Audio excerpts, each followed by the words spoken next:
warahmatullahi wabarakatuh. Hello everyone, perkenalkan kami dari kelompok 1 akan memenuhi tugas mata kuliah Pancasila dari dosen pengampu Bu Laili Purnawati SIP MSI. Di sini kami mengambil tema yaitu persepsi masyarakat terhadap tindak penyalahgunaan narkoba dengan narasumber tidak hanya dari masyarakat tapi juga dari kalangan mahasiswa, pihak BNN dan juga masyarakat luar. Sebelumnya perkenalkan diri, nama saya Desa Almanda. Saya Elsa Wijaya Andriani dan saya Mila Datur Rosidah. Selanjutnya ikuti kita terus ya. Baik, di sini kami bersama dengan narasumber kita yang pertama. Mungkin Pak bisa perkenalan dulu. Nama saya Bapak Santoso, Mbak.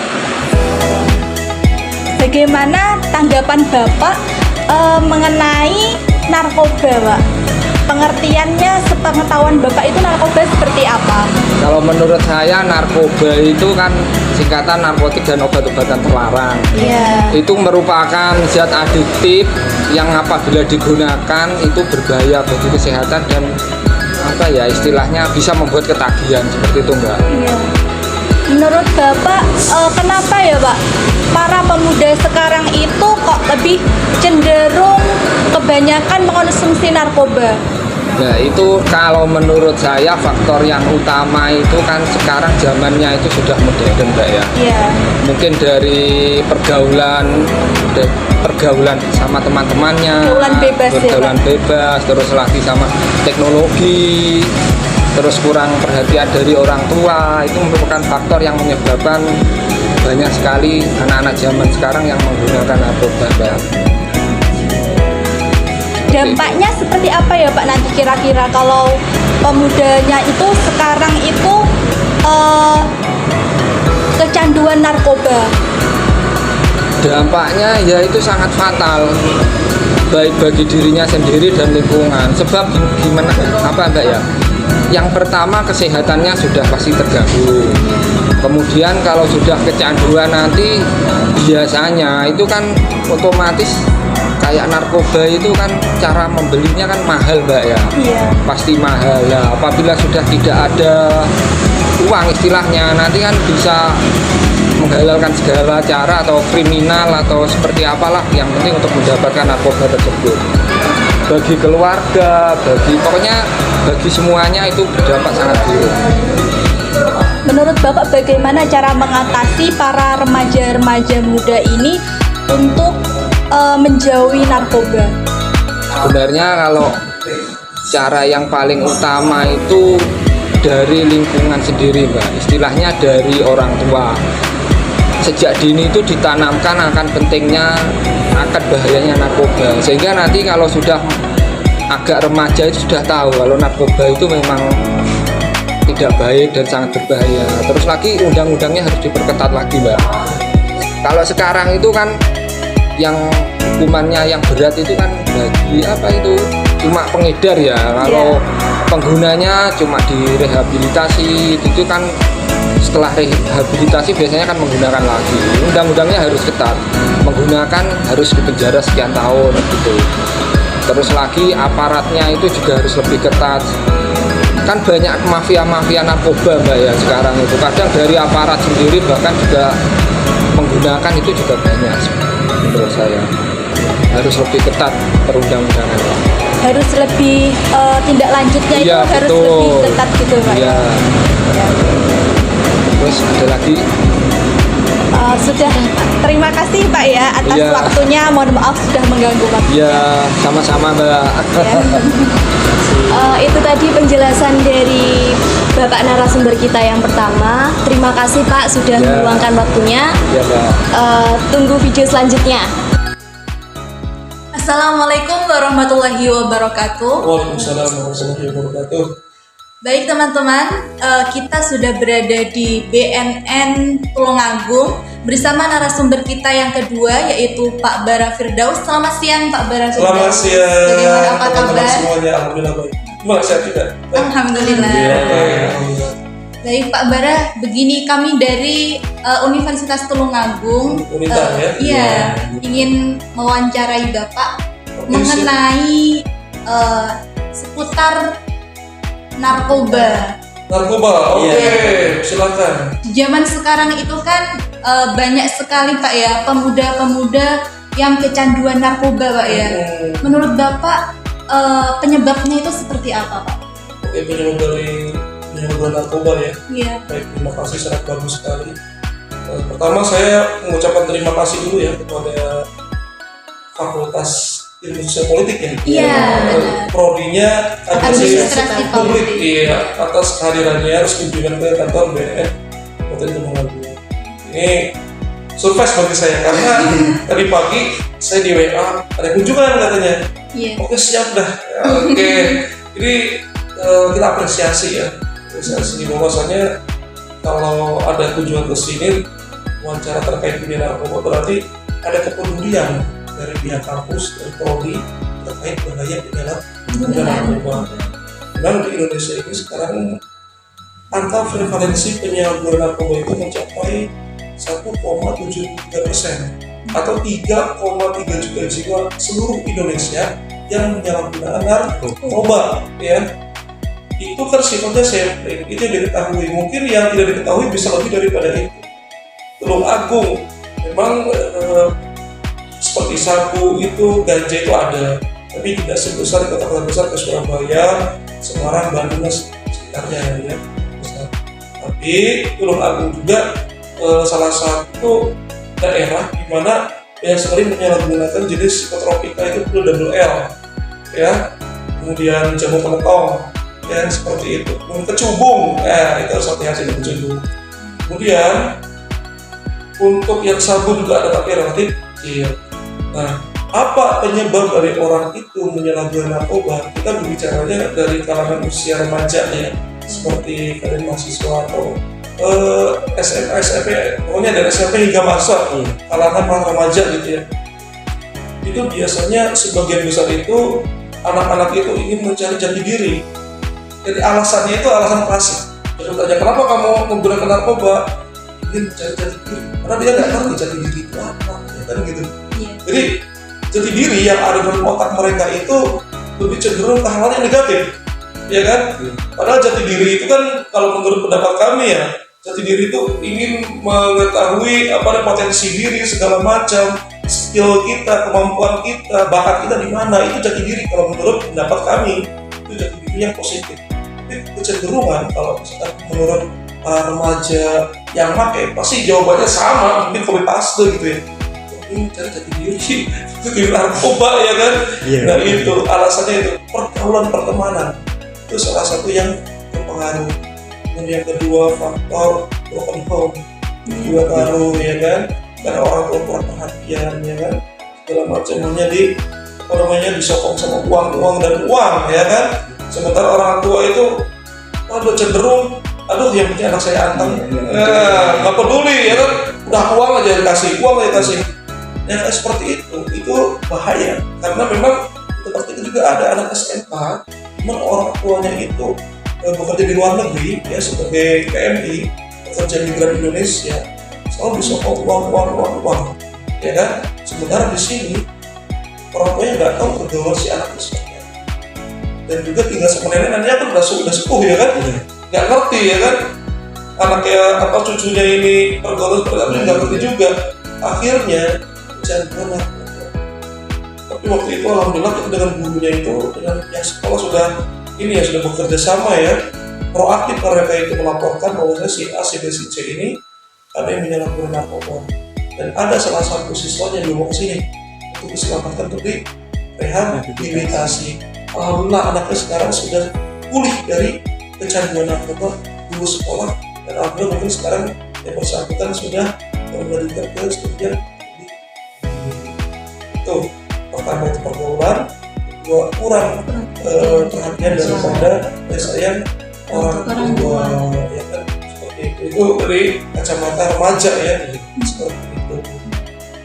Mungkin kalau dari kacamata dari orang dewasa itu lebih cenderung ke bisnis gitu ya, bisnis kecenderungan kalau bisnis narkoba itu usaha menguntungkan, karena memang kalau misalkan Indonesia ini sebagai destinasi negara tujuan peredaran gelap narkoba ya kan, dimana sumber itu bisa dari Cina, Nigeria, Thailand, dan negara-negara lainnya seperti itu.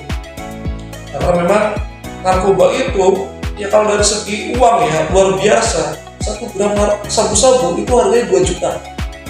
1 gram sabu-sabu 2 juta.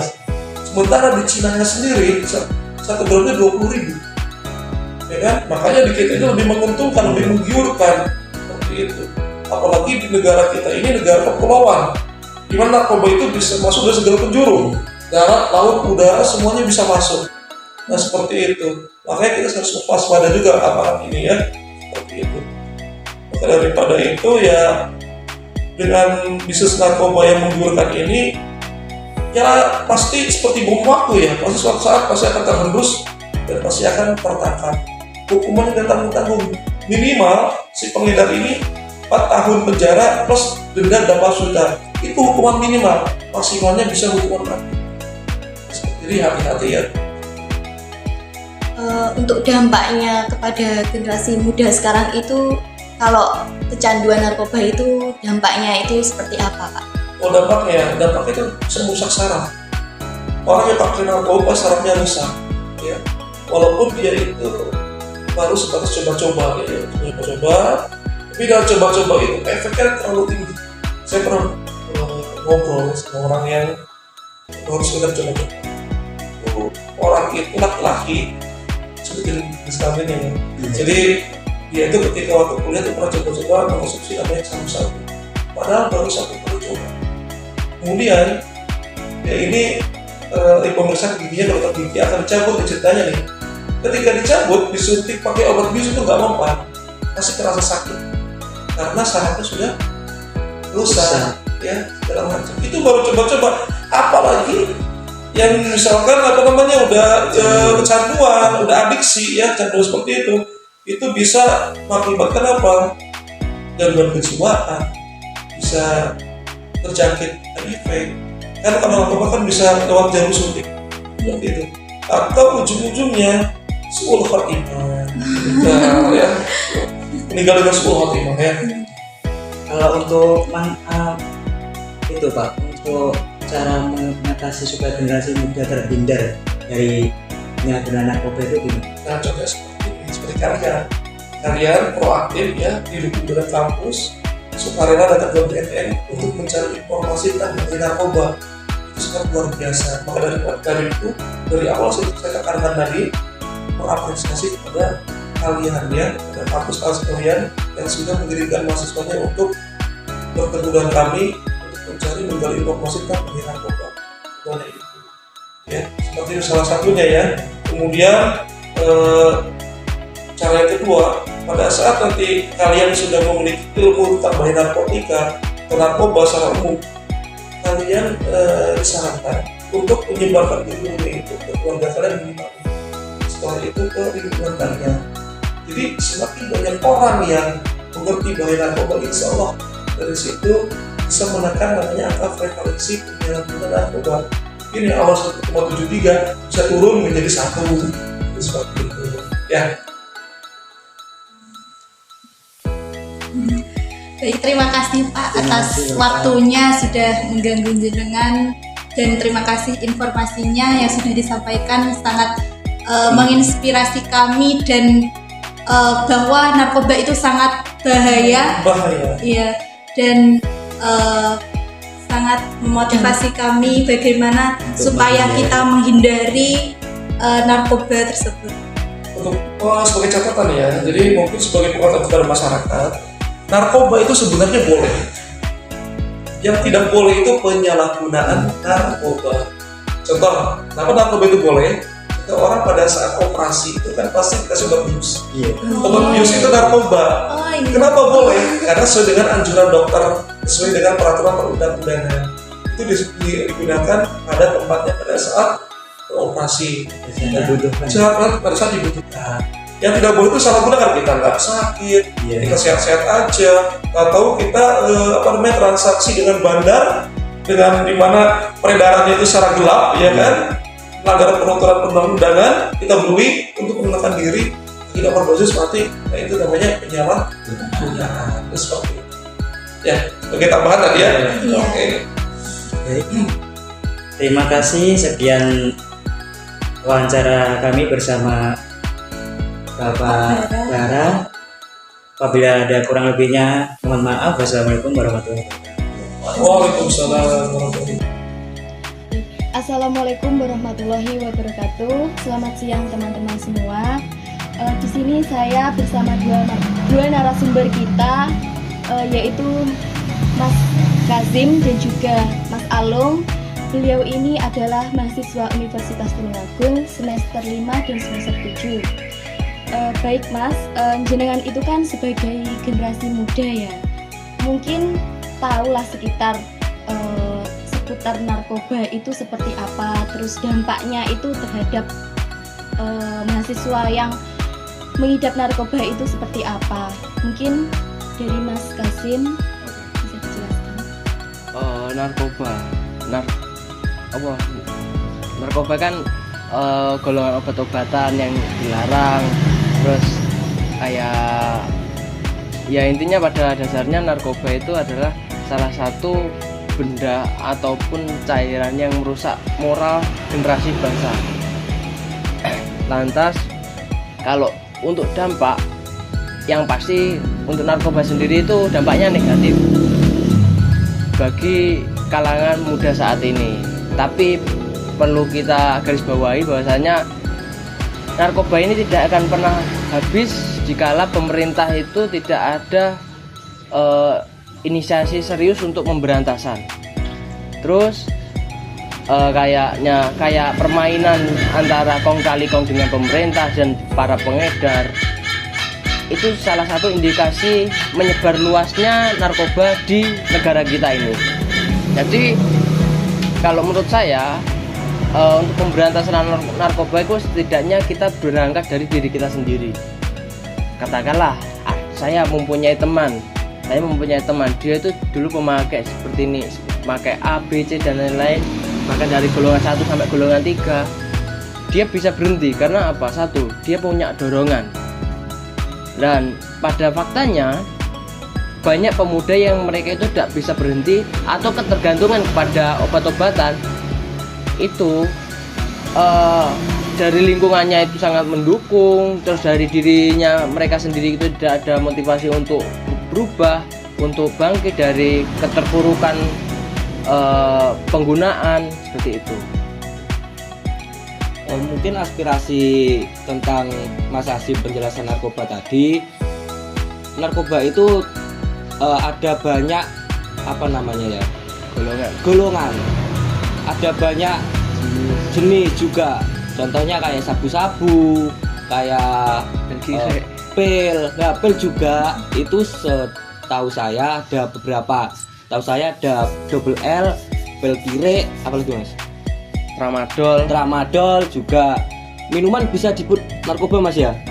Nah, faktor-faktornya itu juga dampaknya pun cukup mengerikan teman-teman. Di kesehatan juga, di organ-organ cukup mengerikan. Terus lagi di dampak sosial. Dampak sosial itu yang dimaksud dampak sosial kayak lingkungannya itu terjangkit terkena semua. Kalau semisal nih contoh saya memakai narkoba, ini Mas Hasim nggak pakai, itu bakalan kena. Apalagi Mas Hasim kayak tak pasrai untuk megang tok, delik ini tok, itu sudah kena. Bahayanya narkoba seperti itu Mas ya. Lalu faktor apa saja yang menyebabkan para pemuda itu kecanduan narkoba, Mas? Kalau menurut saya itu lebih ke lifestyle. Mereka itu penggunaan narkoba berawal dari, pasti semua narkoba itu berawal dari rokok. Saya meyakini itu dan mengaminkan itu bahwasanya narkoba itu berawal dari rokok. Mulai dari rokok, coba-coba merokok, kok enak, terus lingkungannya tidak mendukung, akhirnya dia dari rokok menuju ke minuman. Minuman ini kurang tipsi, kurang ngangkat lah. Kalau bahasa kita itu kurang mendemi, kita itu belum melayang-layang. istilah lek bahasane cah-cah saiki ngowel. Iku ngowel. Akhirnya mereka cari yang ringan-ringan kayak double L. Double L kok belum anu, akhirnya lingkungan mereka support. Wah, ini di channel saya ada sabu. Akhirnya naik, akhirnya ketergantungan. Dan yang saya herankan dari sosial itu seperti kayak konten kreator itu banyak yang dia itu mengontenkan kayak sabu-sabu dan lain-lain, terutama konten kreator daerah Sumatera. Itu kan sana peredarannya sangat kencang. Konten kreator itu membuat walaupun konten itu niatnya itu untuk mengedukasi masyarakat, tapi kan kita tidak bisa berharap bahwasanya konten itu emang mengedukasi. Pada kenyataannya masyarakat kita itu sangat minim literasi. Akhirnya ternyata efeknya sabu seperti ini. Saya kok pingin nyoba loh. Apa emang betul kalau kita pakai sabu itu jaga dunia, kata orang-orang itu sampai berapa hari nggak tidur. Kalau untuk pertanyaan terakhir, bagaimana cara agar kita generasi muda itu Mas, supaya saran-saran yang dapat untuk pencegahan narkoba itu sendiri? Mungkin ya dari saya juga, terutama itu faktor lingkungan paling utama itu. Yang kedua itu kode uangnya literasi bukan literasi taruh itu bisa disebut literasi juga. Kalau kita kurangnya literasi atau kurangnya sosial, terus kita merasa kesepian, ada barang itu, tak nyoba-nyoba. Orang itu kan nggak tahu barang itu baik apa enggaknya. Ini bisa tambahin? Oke, kalau untuk pencegahan ya Mas. Iya. Untuk pencegahan paling utama itu landasi dari diri kita sendiri. Yang penting untuk dari kita itu motivasi bahwasanya saya itu menetapkan bahwasanya saya bakal tidak pakai narkoba. Jadi secara analisis diri kita harus menguatkan diri kita sendiri. Selagi analisis diri kita itu mantap, untuk memantapkan diri kita sendiri, saya yakin walaupun mereka di lingkungan yang keras pasti tidak akan berdampak. Gitu.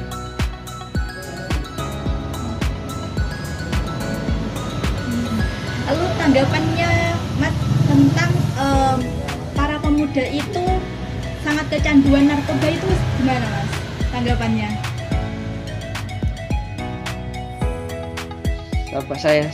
Saya dulu. Saya. Kalau tanggapannya saya sangat memprihatinkan tanggapan saya, karena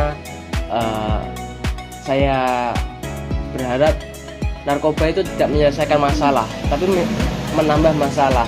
Katakanlah seperti ini, daripada aku bunuh diri, lebih apik aku konsumsi narkoba biar pikiranku tenang. Tapi perlu diingat, membandingkan dua hal yang buruk tidak akan membuat salah satunya menjadi baik. Ada tambahan dari Mas Alung? Mungkin itu aja. Baik, terima kasih untuk Mas Alung dan juga Mas Kasim. Demikian penjelasan mengenai seputar narkoba dari mahasiswa Universitas Tulungagung. Kami ucapkan terima kasih atas waktunya. Sekian dari kami. Wassalamualaikum warahmatullahi wabarakatuh. Waalaikumsalam warahmatullahi wabarakatuh. Assalamualaikum warahmatullahi wabarakatuh. Selamat siang teman-teman semua dan juga semua yang ada di sini. Kali ini saya berkesempatan untuk mewawancarai salah satu narasumber kita, yaitu Bu Wiwi. Beliau adalah pensiunan dari Rumah Sakit Bayangkara. Bu Wiwi izin mewawancarai saya. Dan jenengan itu pensiunan di Rumah Sakit ini. Jadi sekilas itu tahu narkoba itu seperti apa, terus dampak-dampaknya untuk generasi muda yang tidak narkoba itu apa, dan mungkin cara mengatasinya itu bagaimana? Kalau menurut sudut pandangku ya, karena saya juga orang medis, juga yang biasa, yang jelas itu satu zat yang sangat adiktif banget, merusak generasi itu jelas perlahan tapi pasti ya. Dan dampaknya itu kemana-mana ya. Dari saya dulu waktu masih sekolah itu ada juga temanku yang itu curiga aku tampilannya, dari tampilan fisik penyelenggaraan itu bisa dari tampilan fisik. Kebetulan temanku itu pakai ganja ya. Dia memang perokok, hati-hati kalau tingwe baunya tembakau itu hampir gak baunya wangi gimana ya. Kalau misalnya ada teman yang suka tingwe mati terus ya, mati terus jalan tuh mata merah jelas di kamera. Jalan tuh sering semboyan karena fly ya, sering semboyan.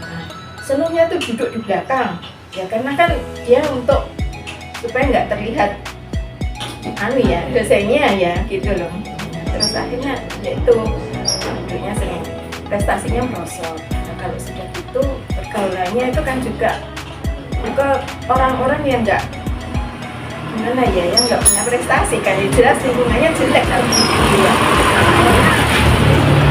Karena ketahuan pakai itu dilakukan pemeriksaan, akhirnya ketahuan ketambahan penyakit lainnya juga.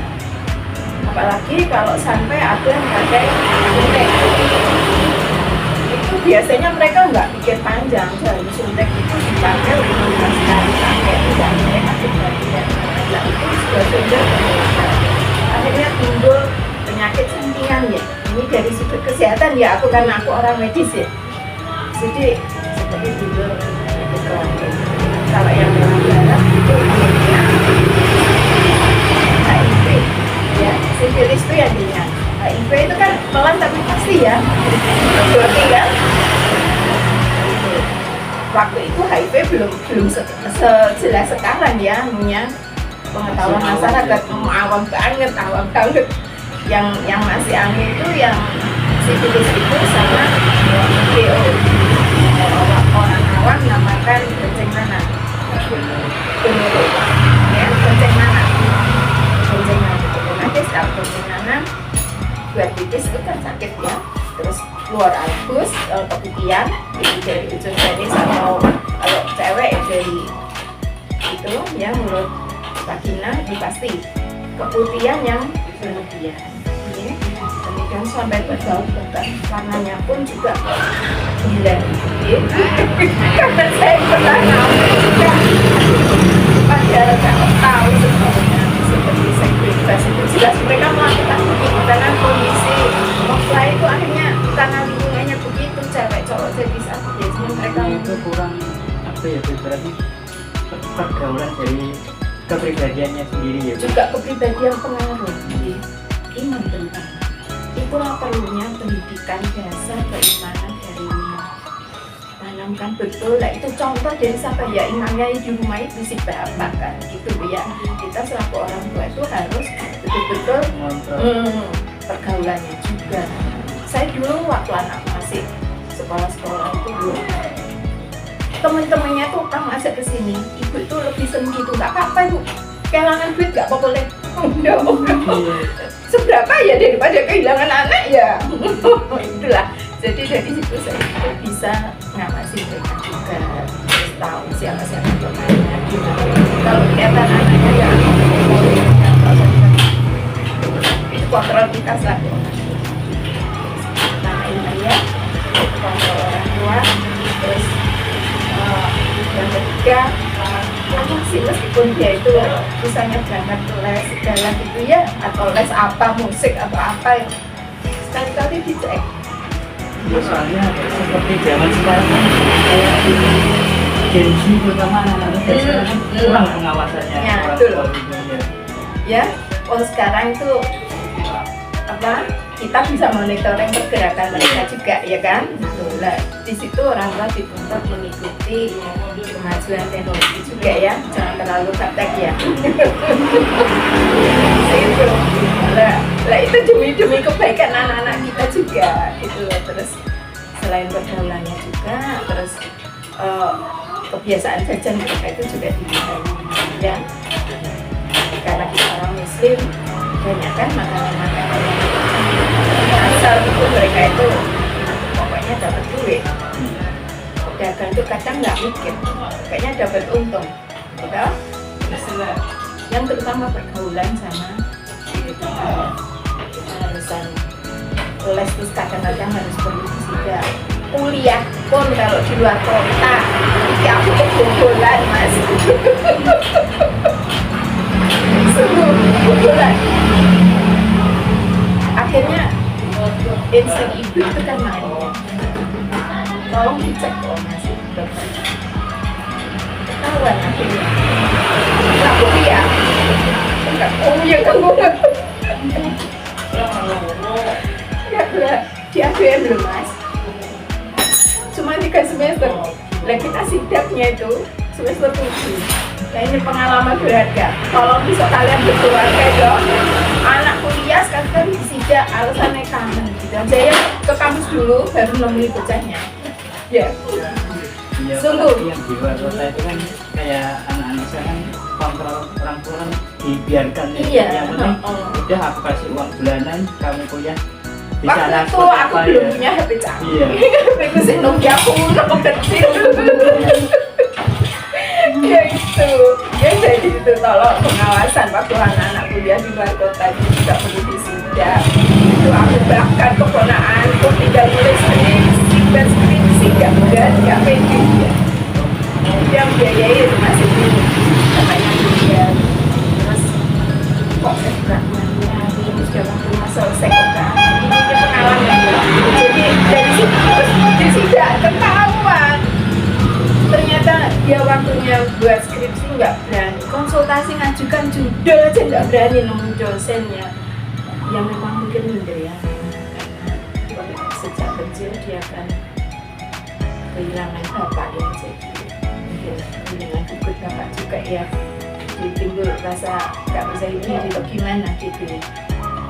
Terus akhirnya diantar untuk konsultasi, diantar terpaksa dari situ.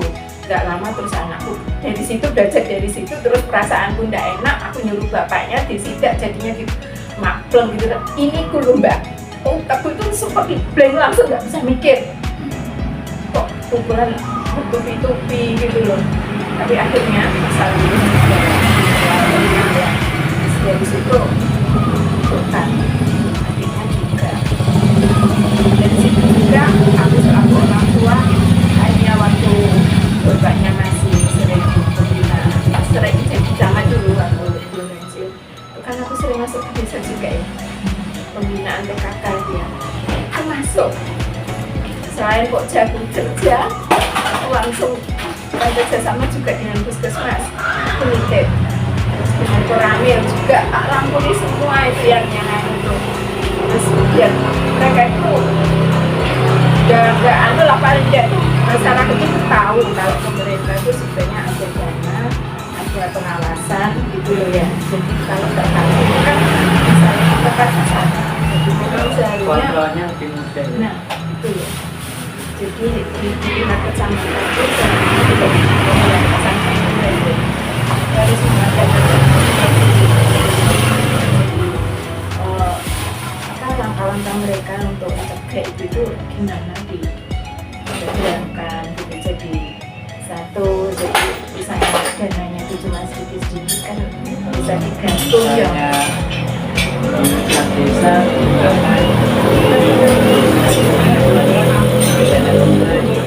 biasanya tapi entah sekarang frekuensi gimana itu setiap pemerintahan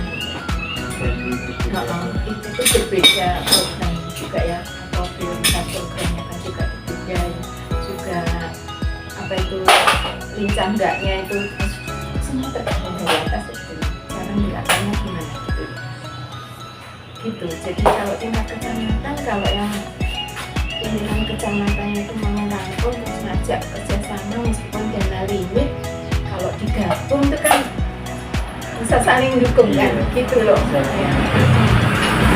Untuk saran-saran kasih kerja supaya bisa menghindari narkoba itu gimana? Pilih pergaulannya harus pilih teman, nggak apa-apa dikatakan gimana ya, kok bergaul kok milih-milih, tapi demi keselamatan kita. Demi kebaikan juga. Gitu loh, dia nggak percuma. Milih-milih gitu. Kita selaku orang tua harus mengalami jangan pokoknya jangan boleh sampai terus ada batasan dalam bergaul, pulang jam malamnya. Ya, itu penting. Jangan sampai sekarang.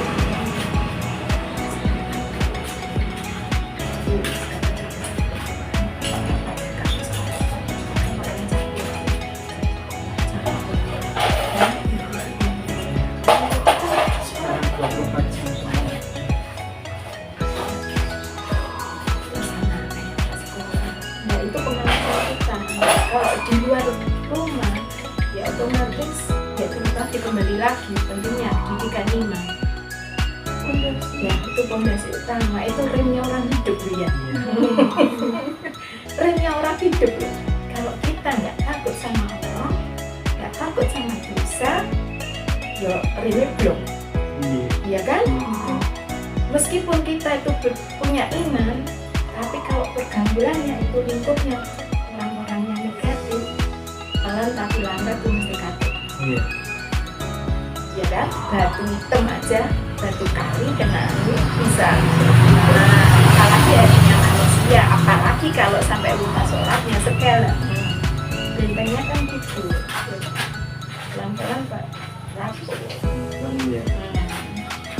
Tuh bergaul iman nomor satu.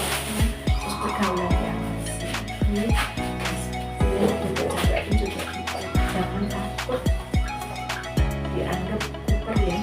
Iya. Gak apa-apa. Yang penting jaga diri selaku wanita.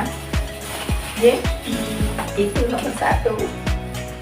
Jangan sampai satu pergaulan bebas. Kalau ada yang kelihatan teman yang suka nyindir, awasi dari jauh, itu perubahan perilaku sana.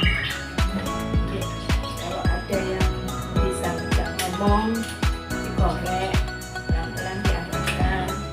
Kalau kelihatan tanda-tandanya anu itu perlu bisa cari di Google juga ya. Orang kena narkoba itu gimana? Dulu jangan jelaskan ini terus Setiap saat itu merah.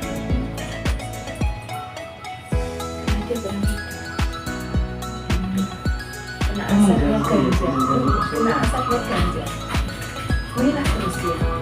Saya tuh ya aku dulu tuh seneng kalau jam istirahat dulu di lompongan di samping apa ruang belajar itu tuh ada lompongan gitu, lompongan bangunan disebut ini tripes itu tuh ngumpul sama sahabat-sahabat gitu, terus dia tuh ngajak gitu ada sahabatku satu terus ikut pimpinan terus keseharian pergaulan, iman, pergaulan ya, terus perubahan bila mencurigai seseorang tolong diamati terus. Jadi bapak batasi betul jam malam mereka untuk pulang ke rumah. Ya. Dia pulang dari keluar itu dilihat panggilan mungkin ngedrink. Ya. Diajak ngomong, dekati ajak ngomong kan keluar ya. Mungkin pakai pil. Sekali-kali waktu dia tidur dicek tempatnya pembuluh darah dicek. Itu kalau pakai sitek segala ya.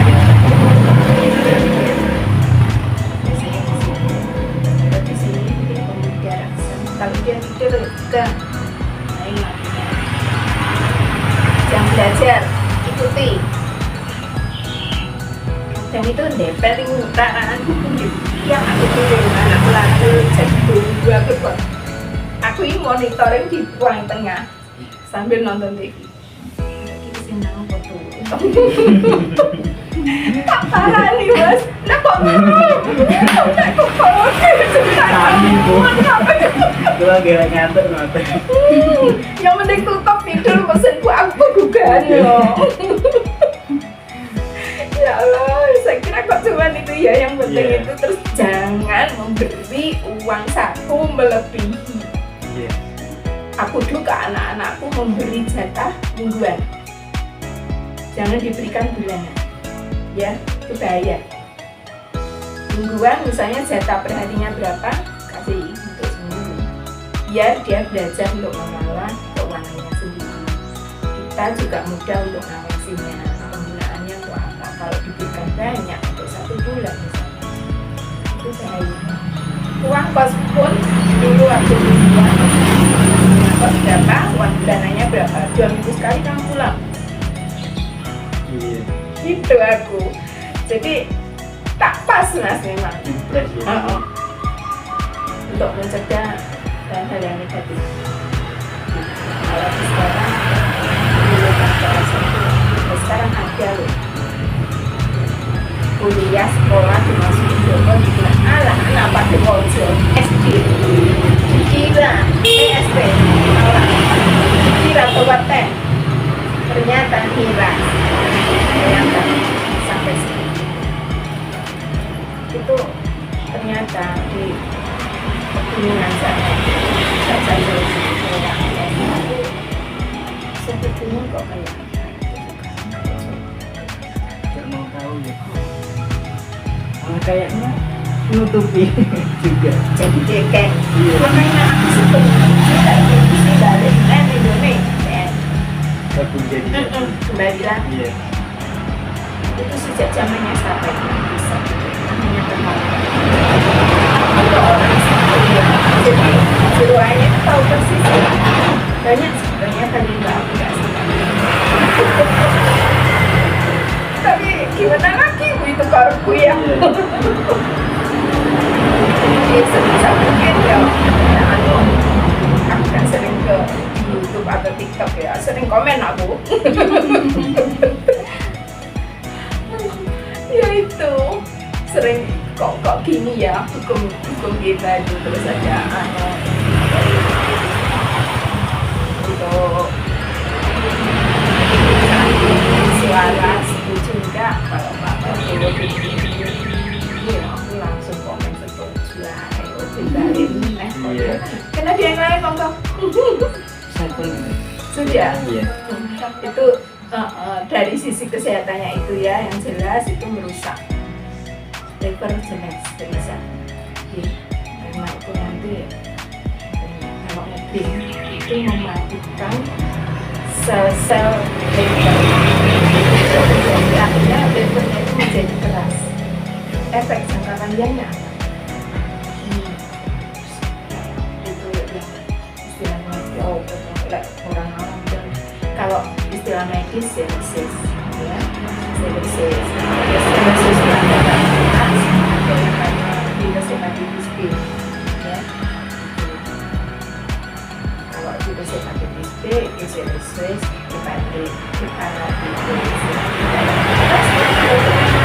dua-duanya mengeras, tapi lebih mengeras yang minum. Ya kalau seperti itu polanya mual terus kemudian sampai pecah darah, terus parah sampai akhirnya BAB juga hitam. Itu pembuluh darah yang di liver karena livernya mengeras, pembuluh darahnya pecah kan, yang akhirnya keluar usus. Jadi secara medis jelas kalau pergaulan bebas merusak lahir badannya jelas begitu.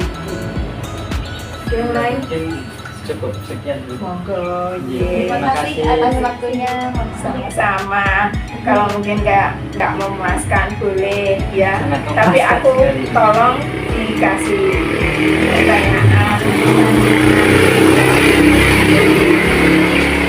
Ya aku itu terbatasnya dari sisi kesehatan. Yang lain nggak apa-apa, dirantai kok. Ini manetnya sama kulnya. Iya, monggo muka-muka bermanfaat ya. Dan tolong awasi kalau misalnya ada teman agak gimana ya. Baik, teman-teman itu tadi penjelasan dari narasumber kita. Terima kasih sudah memberikan penjelasan. Mungkin jika ada kurang lebihnya kami mohon maaf. Wassalamualaikum warahmatullahi wabarakatuh. Baik teman-teman, berdasarkan tadi narasumber yang sudah kita wawancarai, dapat kita simpulkan bahwa narkoba merupakan zat adiktif yang sangat berbahaya apabila disalahgunakan dan dapat memberikan dampak-dampak negatif. Faktor-faktor yang menyebabkan seseorang memiliki kecanduan terhadap narkoba itu yang pertama yaitu pergaulan bebas. Yang kedua itu dari kurang perhatiannya seorang ibu maupun keluarga atau anak yang berasal dari keluarga yang broken home. Dan untuk dampaknya sendiri yaitu dapat mengakibatkan kecanduan dan juga dapat mengakibatkan yang lebih parahnya lagi yaitu kematian. Sekian yang dapat kami simpulkan untuk terkait wawancara narkoba pada kali ini. Semoga dapat menginspirasi teman-teman